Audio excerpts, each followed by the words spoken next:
Hey, hi, hello. Welcome to Diana Emerson. Today we're listening to Forensic Files, and this is Jean Poole. Up next, a college co-ed is left for dead in a lover's lane. The blood consistent with her being struck up to 10 times. There were plenty of suspects, but very few answers. The samples could have originated from 20% of the population. Was it a random murder or jealousy? If he couldn't have her, nobody else could. For decades, the case went unsolved until now. He is a cold-blooded killer. They wanted to solve this.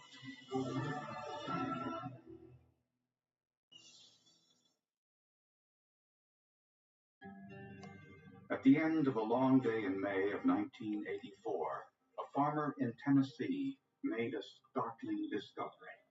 He noticed some clothing lying in the field. There was actually a body lying there. The victim was a young girl wearing only a bra.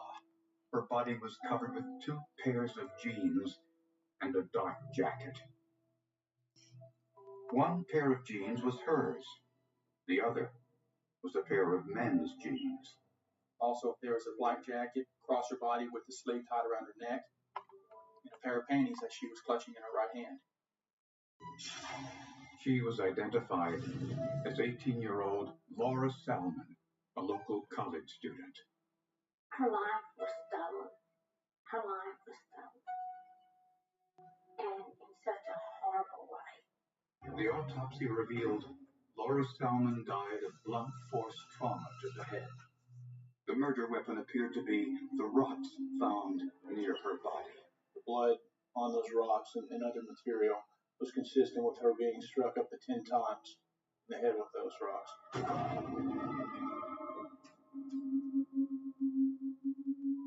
The medical examiner found evidence that Laura had consensual sex sometime before the murder, most likely unrelated to the crime. We knew that Miss Simon had been involved in an intimate relationship with someone within the 24 or 48 hours prior to her death. There were no injuries that would be consistent with forceful rape. On the men's jeans found with Laura's body, scientists found semen from a different individual, presumably the killer. Earlier that day, Laura worked at her cashier's job at the Kroger grocery store. Records show she left the store around 1 p.m. She was supposed to be at an appointment at Middle Tennessee State University, but she never arrived. She was supposed to go to MTSU campus to check on her grades and meet some of the office personnel over there. After that, she was supposed to go to her grandmother's house to go swim. Investigators found Laura's car near the store, miles away from the murder site. Investigators found no fingerprints in the car, but they did find a foreign hair. They also found dirt in the wheel wells. The FBI lab determined that they were consistent and that there's high probability that that vehicle had been on that road by the crime scene. Dan Goodwin was Laura's friend and had been out with her a few nights before the murder. I just asked her if she'd like to see a movie, and we wound up going to the movies on Sunday, May 27th of 1984, when we saw a matinee show of The Natural with Robert Redford. At the funeral, Dan Goodwin promised Laura's mother that he'd help find the killer. And she just grabbed me and hugged me and said, "Please help me find who killed my baby." What they really needed was to find the owner of the men's jeans.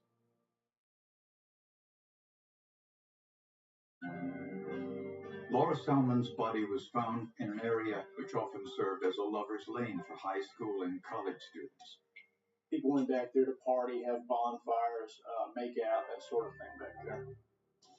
Witnesses placed Laura at a local nightclub on the night before her murder, where she was dancing with an unidentified young man, but investigators couldn't locate him. The first suspect police interviewed was Laura's high school boyfriend, Kyle Gilley. He had a reputation as the jealous type, but claimed he had an alibi. Kyle Gilley's alibi had been that his stepfather was a witness to the fact that he was home the day of the murder. Next, a woman in Nashville, Tennessee, 40 miles away, called police with a possible lead. She claimed she'd been date raped by a man named John Taylor, and during the ordeal, Taylor mentioned Laura's murder. The alleged victim said that her attacker had threatened her by saying he would do the same thing to her as he had to Laura, or words to that effect. When questioned by police, Taylor denied the sexual assault and denied mentioning Laura Salmon's name. However, a background check revealed Taylor attended the same university Laura did. He was a member of the same health club. He attended the same fraternity gatherings, functions as Laura. And Taylor was near the university on the day of Laura's murder. Taylor had somewhat of a history with being violent towards his girlfriends or female companions. That too added to the possibility as a suspect. FBI analysts compared Taylor's hair to a foreign hair they found inside Laura's car. We received a report back from the FBI that the hair recovered from her vehicle was consistent with John Taylor. At the time, mitochondrial DNA testing of human hair was still years away, so it was impossible to know for certain if this was Taylor's hair. We could never get that one key piece of evidence that could place him with Laura Salmon on the day of the murder. And the men's jeans found at the murder scene had a waist size of 30 inches and a 36-inch inseam, too big for Taylor. While it was possible Taylor could have worn them as far as the waist size goes at the time, he was much too short of a person to have worn those on a daily basis. Ultimately, investigators concluded a single hair was not enough to charge him with murder. Through all of that evidence pointed to him, there was still no smoking gun, nothing to actually tie them together. And there were other suspects, too. In all, police investigated over 100 other suspects, with no success. Sure, it is very frustrating because you hate to see a horrendous crime like this go unpunished, unsolved. I made a promise to her at her grave that I would see that justice was done. I didn't really know how I would carry out that promise, but that's the last thing I could do for her. But Lorene Mackey's promise went unfulfilled, and 16 long years passed. In the meantime, Dan Goodwin began a career that would eventually lead to law enforcement. After graduation, I became a newspaper reporter, first at the Shelbyville paper, and then I moved quickly to the Daily News Journal in Murfreesboro, where I became the police reporter in short order. I wrote a series on unsolved murders in 1987 that included Laura's case. But all along, I knew that I was more interested in police work. Several years later, Dan left journalism and became a police officer. The first cold case he was assigned was Laura Salmon's murder. I didn't become a law enforcement officer to work on this case, but it was always on my mind. So I was quite happy that I got to assist Bill Sharp on this case. One of the first things Dan Goodwin and Bill Sharp did was to send all of the evidence to the forensic lab for testing. Obviously, through the advancement in science, through DNA and testing, that maybe we could find the donor of the biological material and match that with our killer. While DNA testing was underway, Sharp and Goodwin pursued a new lead, which supposedly came from a local high school student, now almost 16 years after Laura's murder. In 2000, a student at Oakland High School was overheard talking about the Laura Salmon case, saying that his father had killed a girl and thrown her body in the quarry. The student's father, David Patterson, had a police record for aggravated assault, but by the time the rumor circulated, Patterson was dead.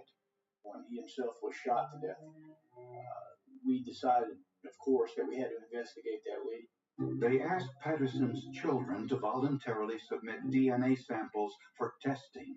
Testing on David Patterson's DNA or that of his family, which produced a presumptive profile, showed no possibility of him being any of the male DNA profiles that was present at the scene of her murder. Investigators also contacted John Taylor, who'd been an earlier suspect in Laura's murder. His DNA also did not match. And Dan Goodwin himself provided a DNA sample. He'd gone out with Laura just a few days before the murder. Goodwin maintained it was a casual date and said the two weren't intimate. Since I took her out to the movies just 4 days before and knew her, they decided it would be advisable to test my DNA. And it was tested, and I was not present at the crime scene. But at least investigators had the killer's DNA and were closer to finding him. A lot closer than they knew.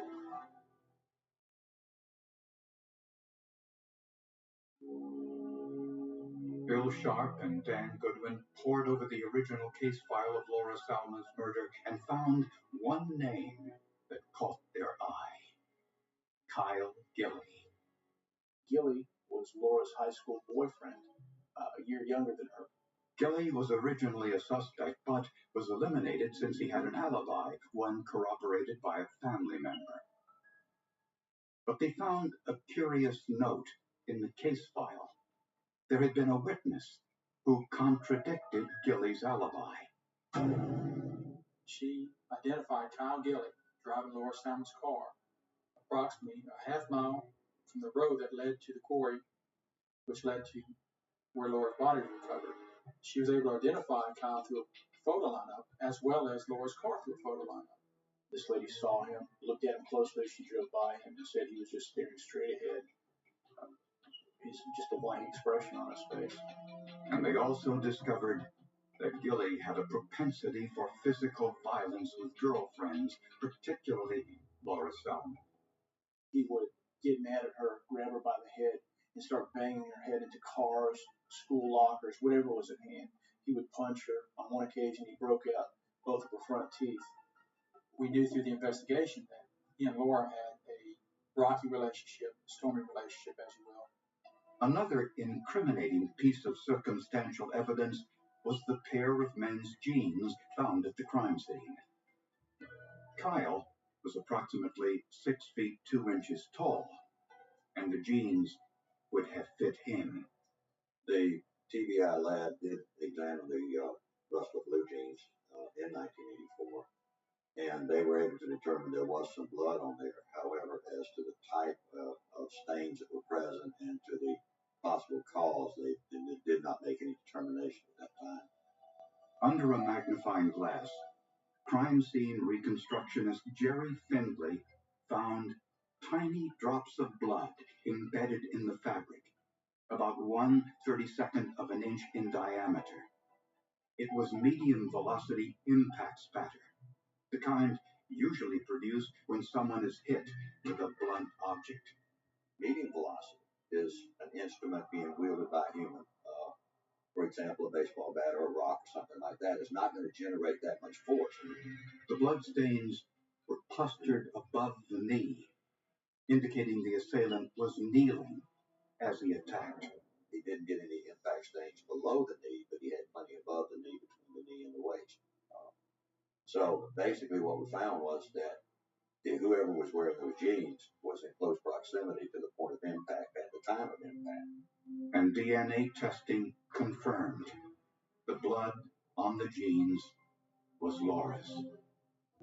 Police tracked Gilley down in Florida, where he was twice divorced and working for the Manatee County Public Works Department. He also had a police record with arrests for aggravated sexual battery, attempted burglary, and resisting arrest. When questioned by police in Florida, Gilley once again denied any involvement in Laura's murder. During that interview, Kyle admitted that the jeans were probably his. When we asked him about blood spatter and the fact that we had an expert that could testify that the killer wore these genes. Kyle Gilley requested an attorney, and the interrogation stopped. With a court order, investigators obtained Gilley's saliva sample and sent it to the lab. Did Gilley's DNA match the semen sample on the genes? We got the results of that testing back on May 31st, 2000, 16th anniversary of Laura Salmon's murder. That testing showed that Kyle Gilley was the donor of the DNA that was on the man's rustler jeans that were draped across her body. That was what we were looking for. We could put Kyle Gilley in those jeans. We could put Kyle Gilley at the scene of murder. That was the final piece of the puzzle. But what was the motive?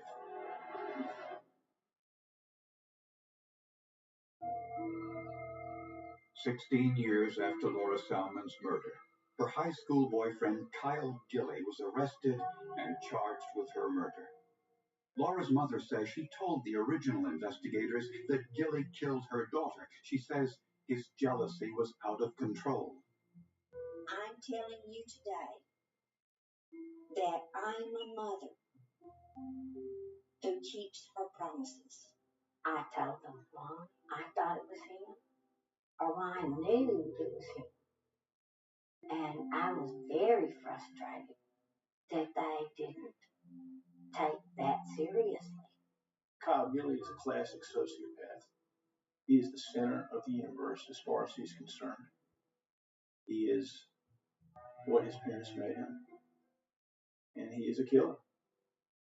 For the record, no one is willing to speculate why the original investigators didn't look deeper into Gilley's alibi. It was clear to the cold case unit that Gilley should have been the prime suspect all along.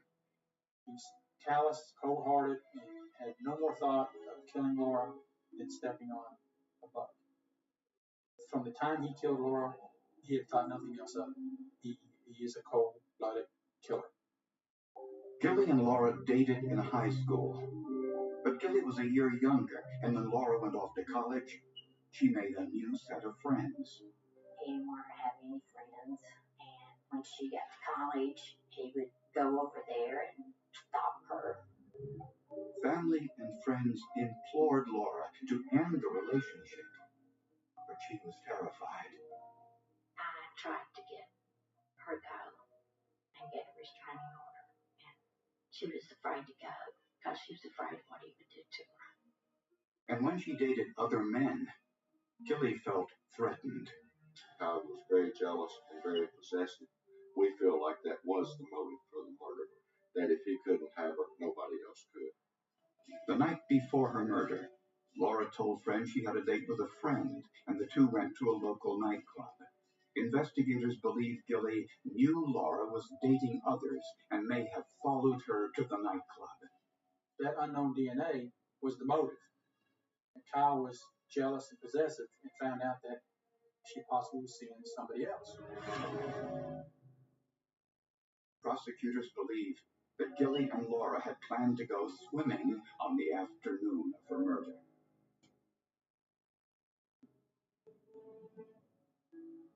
Kyle coaxed her out to the deserted Lover's Lane, where they talked, then argued. According to the forensic evidence, Gilley struck her in the head repeatedly with a rock, and blood spattered on his jeans. Prosecutors think Gilley saw Laura's blood on his jeans, which is why he left them there. But those jeans contained other biological evidence with his DNA. On that day, Gilley wouldn't have known anything about that, of course, since DNA testing was still years away. A witness saw Gilley driving Laura's car away from the crime scene. Why the original investigators gave this information less weight than Gilley's alibi is yet another mystery. In September of 2006, Kyle Gilley went on trial for murder. His defense claimed the presence of another man's DNA was proof that someone else was at the crime scene, and that individual killed Laura. Kyle Gilley was a jealous PC, And he knew. No, never mind. The jury never fell into the trap of thinking the unknown DNA was a plausible other suspect. The jury found Kyle Gilley guilty of murder, and he was sentenced to life in prison. Dan Goodwin finally kept the promise he'd made to Laura's mother at the funeral. I don't think Miss Mackey will be around when Kyle Gilley is eligible for his first parole hearing in September of 2042. I'll be 83 years old, but if I'm alive and if my partner Bill Sharp's alive, we'll be there to testify against releasing him. My opinion is that it was a just verdict, and he got what he deserved. They knew what they were doing, they were trained, and they would leave no stone unturned. That they wanted to solve this. 20 years is a long time to wait for justice. The evidence in the case never changed. It just took that long for forensic technology to catch up with the killer. Cold cases are difficult. The positive side is that forensic science is constantly advancing, so that what we couldn't do 20 years ago, now we can do. I cannot recall during my time in the district attorney's office a case that's ever been worked this hard, that so many hours have been put into it. In 1984, we were at stalemate. We didn't have the DNA, the forensic evidence to convict. In 2000, we were able to, through the forensic evidence, put Kyle Gilley at the scene. We showed that Kyle Gilley was the killer. Without the forensic evidence, there's no conviction.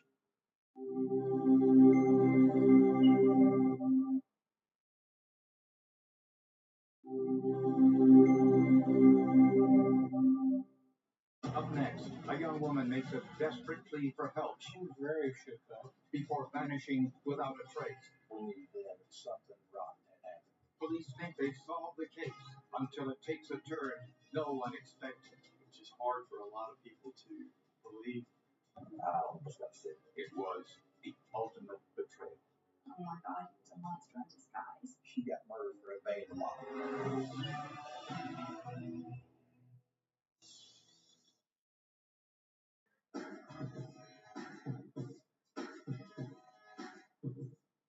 Customers at the men's club in Charlotte, North Carolina could occasionally get a little raucous, but the employees were trained to handle those situations.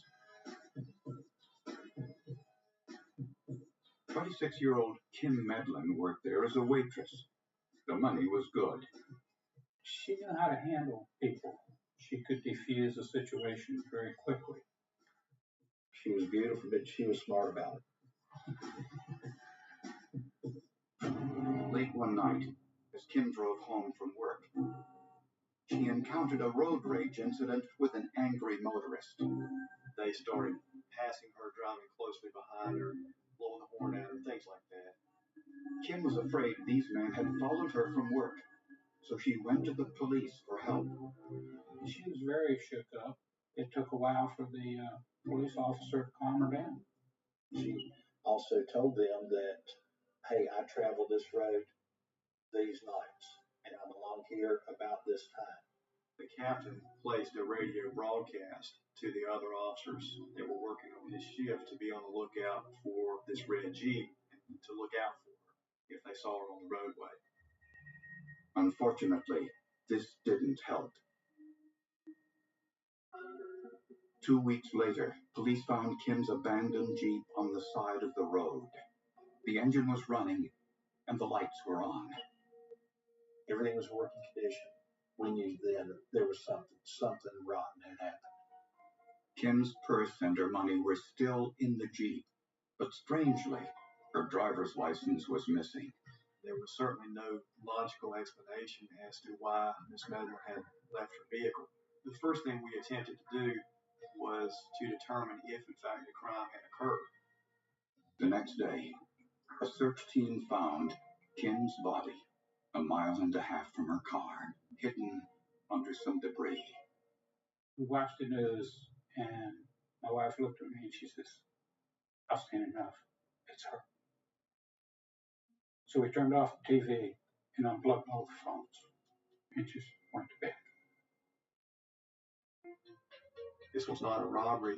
Her wedding band, wedding ring, there was a necklace still in place around her neck. Those items that would have potential value were still present on her. The autopsy revealed Kim had been beaten, kicked, and strangled, but there were no signs of sexual assault. There were several blows on the back of her head and neck and her back area that would have been consistent with blunt force trauma. Our theory is that she was knocked down from behind, she was stomped on her back, and she had something pressed up against the front of her neck. And there was evidence that Kim's wrists had been bound, but the bindings were missing. Typically, if the killer takes the time to tie them, restrain them, tape them, I've seen duct tape, different things. I've never seen it removed. It was very unusual. And the murder took place on a deserted road outside of town. By this time, the killer could be long gone.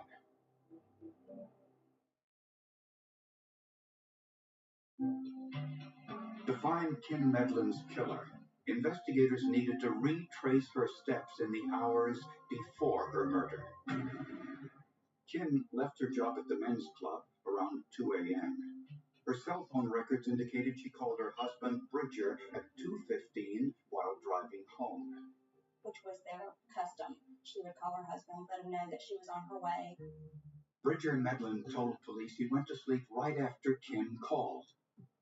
But a local police officer contradicted his story.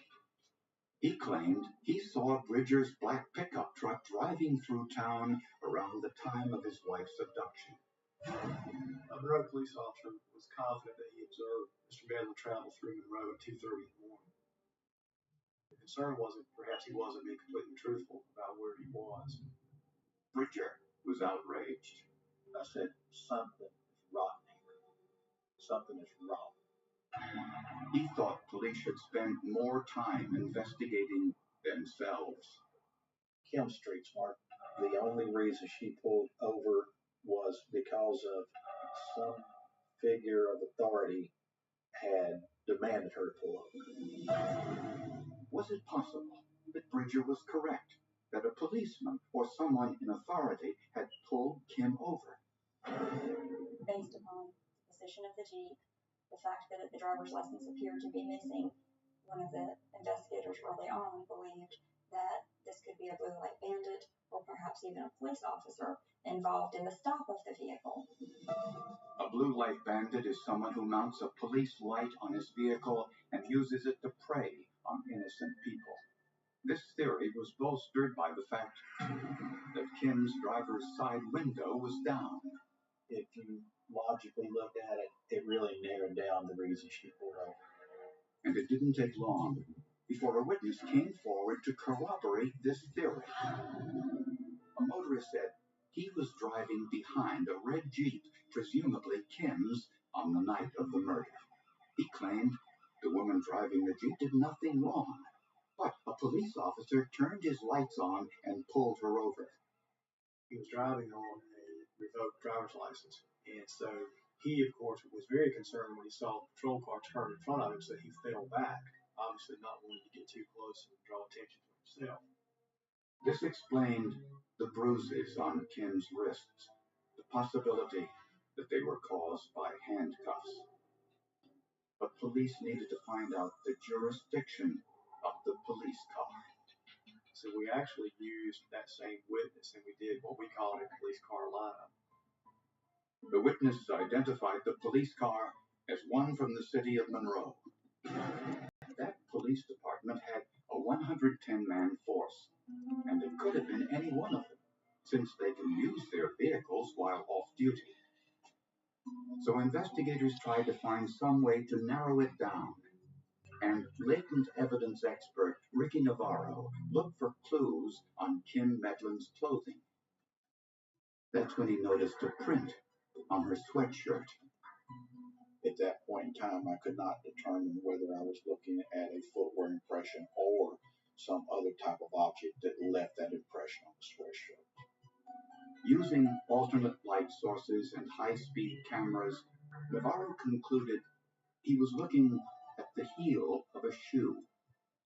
It was a type of shoe that was not flat from toe all the way back to the heel. It had a distinct heel in it, which, like some of your hard-soled shoes would have, not like your athletic shoes would have.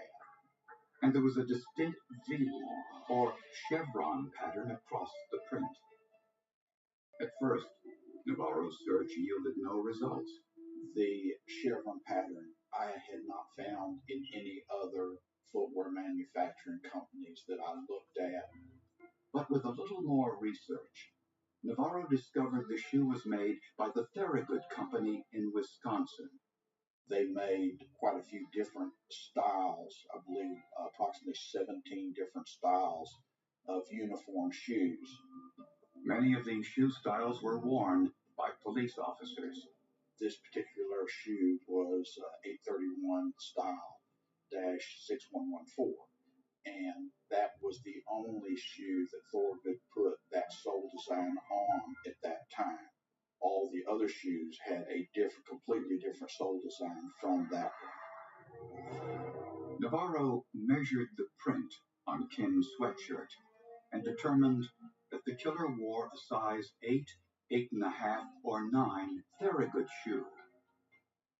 The question now was to find the Monroe police officer wearing them.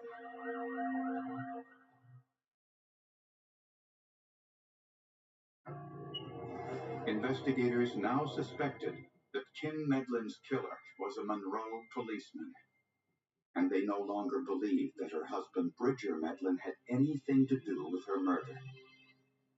They also discovered that Bridger was not driving his pickup truck through town after midnight as one of the police officers claimed.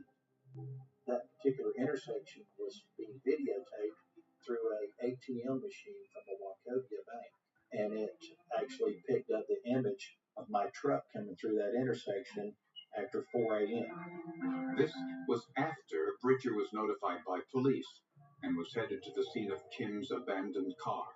That was the first and the strongest rock solid evidence that I was where I said it was.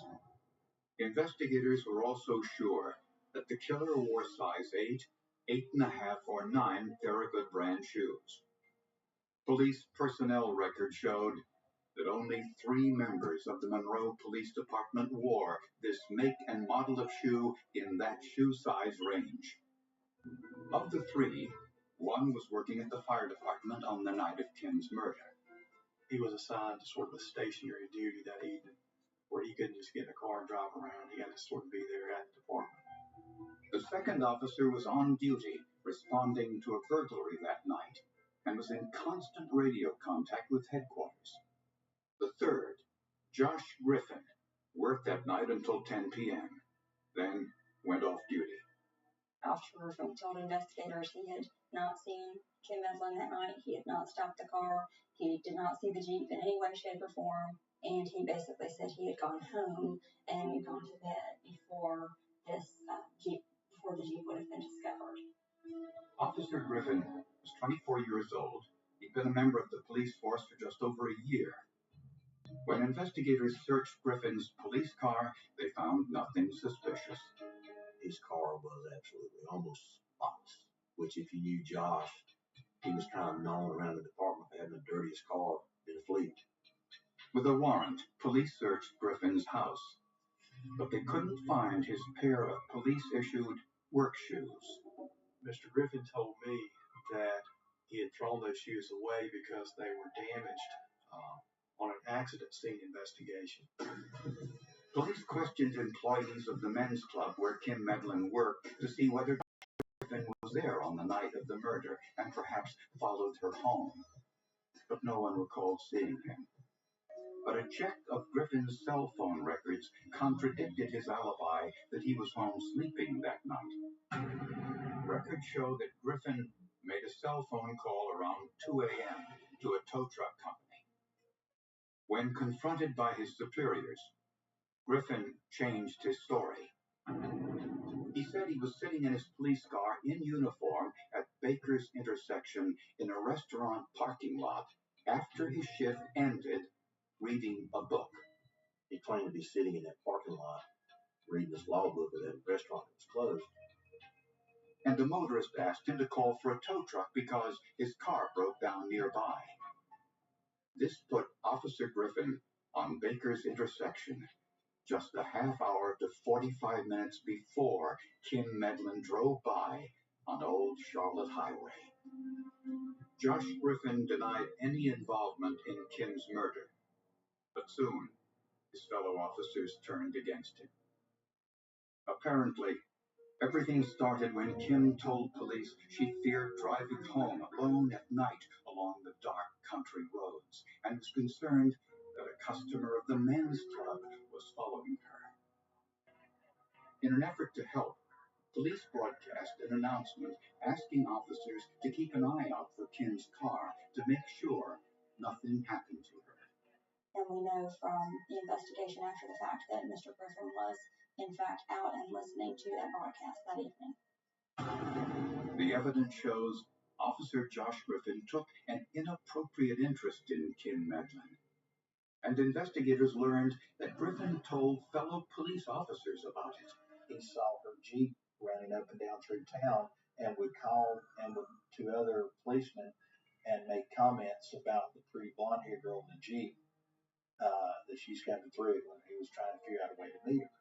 That was really alarming too. So I had other officers that knew about this pattern of behavior. They'd say anything, they'd come forward and we could address it correctly. And after Kim's murder, several women came forward to say Griffin had been harassing them too. To tell you how sick this guy actually was, this came out in the trial. There was a girl that was being stalked. This girl has an unlisted number. She gets a call that says, "I know that you're at home. I'm coming to see you." What does she do in a panic? She calls the police. She calls 911. Who's working? Who responds to the call? Josh Griffin. But for a murder conviction, prosecutors needed more than circumstantial evidence. Could they find anything stronger?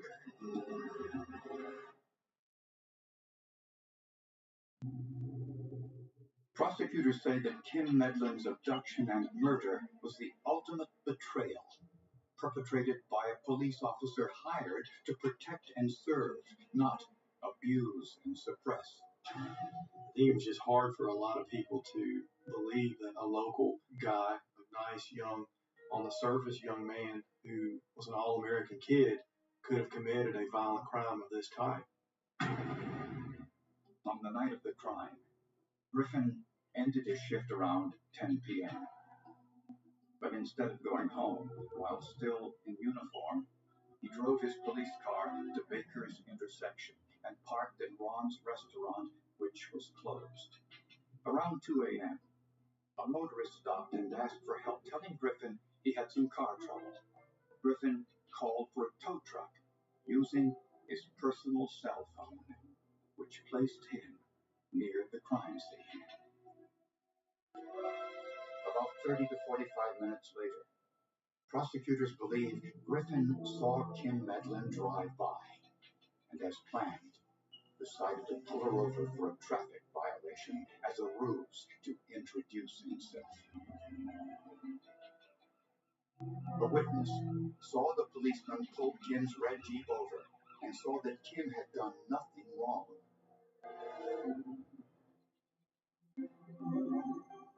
Prosecutors believe Griffin asked Kim for her driver's license, then asked her to join him in his patrol car while he ran her license plate number.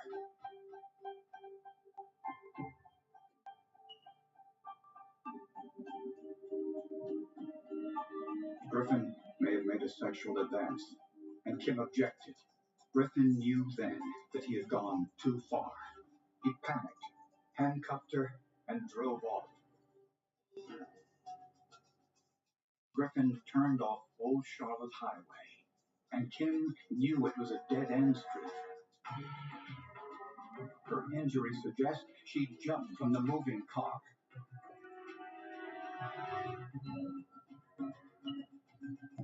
Griffin caught up with her, struck her on the back of the head, stomped on her back, breaking her neck and leaving the distinctive foot impression.